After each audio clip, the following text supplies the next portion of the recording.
Picture this. You're driving home on a hot summer afternoon, sun in your rearview windows down so people can see your hands. And before you know it, a patrol car slides up behind you, lights flashing. You pull over because you always pull over right. That's what you do. You lower your window, you keep your hands where the officer can see, and then everything unravels faster than you can say your own name. Yeah, that happened. My name is Dr. Elena Brooks.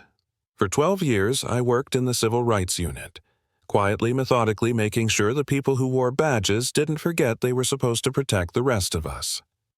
But on a weekday in July on Cedar Hill Road, I stopped being the investigator and became the evidence. I didn't want that to happen.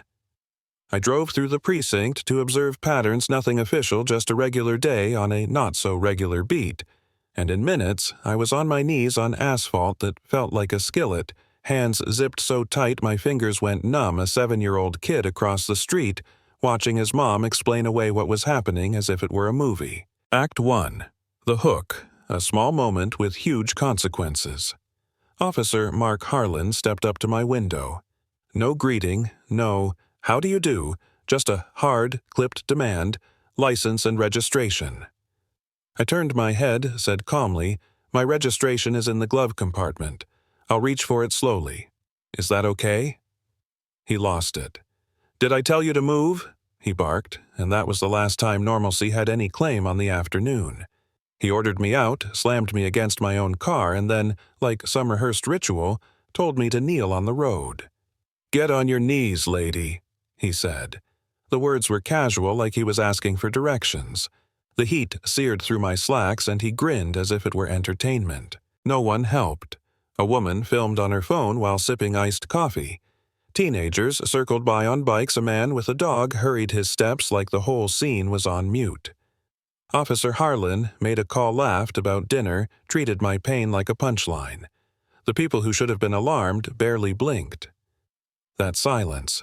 That is the first wound. Act 2. The Climb and the Turn. I could tell you I immediately wanted retribution, that anger made me act fast. But the truth is, I thought about Zoe, my 16-year-old, and I thought about surviving first, then building a case.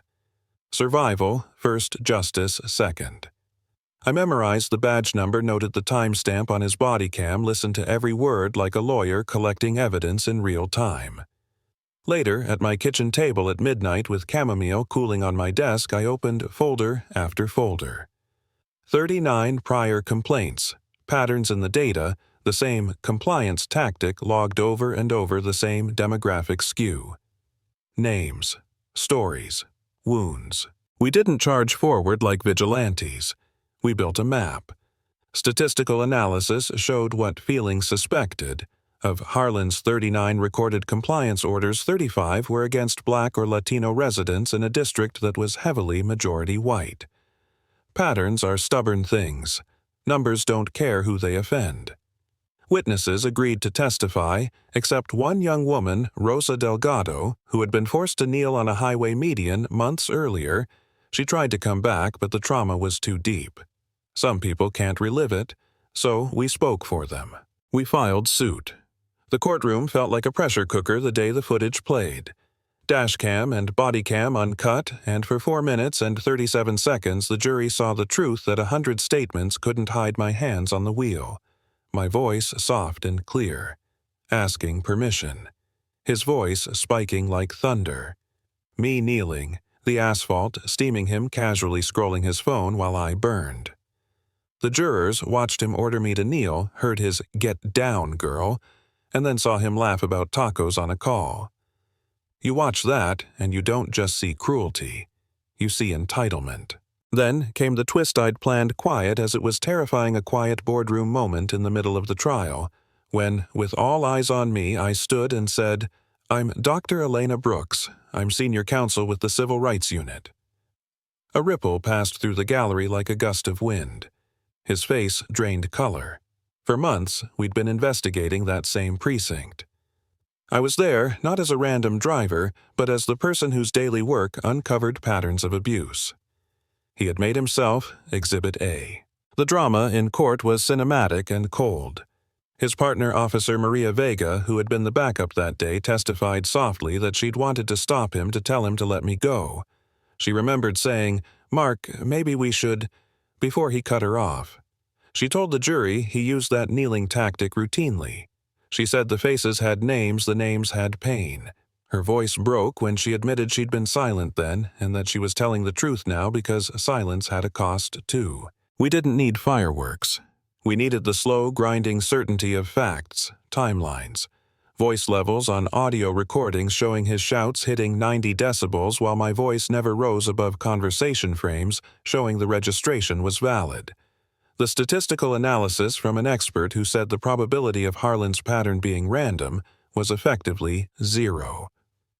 The evidence was a cornered animal. It lashed out by denying equivocating, claiming he didn't recall. That "I don't remember" line became a motif, and every time he used it, the room filed another stone into the foundation of accountability we were building. Act 3. The reckoning and the aftermath. Closing arguments were quiet and deliberate. The defense asked the jury to see only a single traffic stop as an unfortunate misstep. We asked them to see the 7 minutes on hot asphalt as a pattern, not a fluke. The verdict came after 3 hours and change. Guilty. On unlawful detention, on excessive force, on violating civil rights. The courtroom exhaled. Some people wept, some cheered quietly. Others sat stunned. The judge awarded damages, referred the case to the U.S. Attorney's Office, and soon the federal indictments followed. Harlan was convicted. He received years behind bars. But the ripple didn't stop at one man. The result was systemic because this was never just about one cop's bad day. The precinct chief resigned, dozens of officers were investigated, independent oversight was imposed, and policies changed. Mandatory bias training. External uploads of body cam footage so no one could bury it. Limits on the kinds of compliance tactics that had been used as a means of humiliation rather than safety. Rosa Delgado went back to school. Small things changed. The median repaved a corner turned into a community garden and a mural painted. Hands of different shades reaching up toward the word dignity in bold letters. I stood on that spot months later, felt the cool grass underfoot where the road had burned my knees, and I smiled, a private, quiet smile. But don't let the neat ending fool you. The victory was necessary, not complete. There were questions left open. Why had so many people looked away? How many incidents never got recorded? How many lives never get a lawyer named Elena Brooks to turn a personal humiliation into proof of a pattern? The reforms helped, but culture shifts slowly. Power finds ways to hide, and justice, is not a single verdict, it's daily maintenance. So here's what I want to leave you with. Seeing one person humiliated in public is a test of empathy, of courage, of whether you'll let your phone be your conscience or your witness. If you were the person filming, would you call 911, step in, or keep scrolling? If you saw a neighbor pinned, would you cross the street and ask, "Are you okay?" or pretend you didn't notice? These are small choices that add up. Now, I want to hear from you. Write down there in the comments. Do you think accountability is best carried out in the courtroom, or does it start on the street with us? Have you ever witnessed something similar and not known what to do? Tell us the moment that changed how you think about power, about silence, about dignity. If this story moved you, share it. Not because it makes you feel righteous, but because it might make someone else act. And if you want more stories about ordinary people pushing back against abuse of power, subscribe and join the conversation. Justice isn't a lightning strike, it's a long, stubborn season. Tell us what you think. Who was right, who was wrong, and where do we go from here?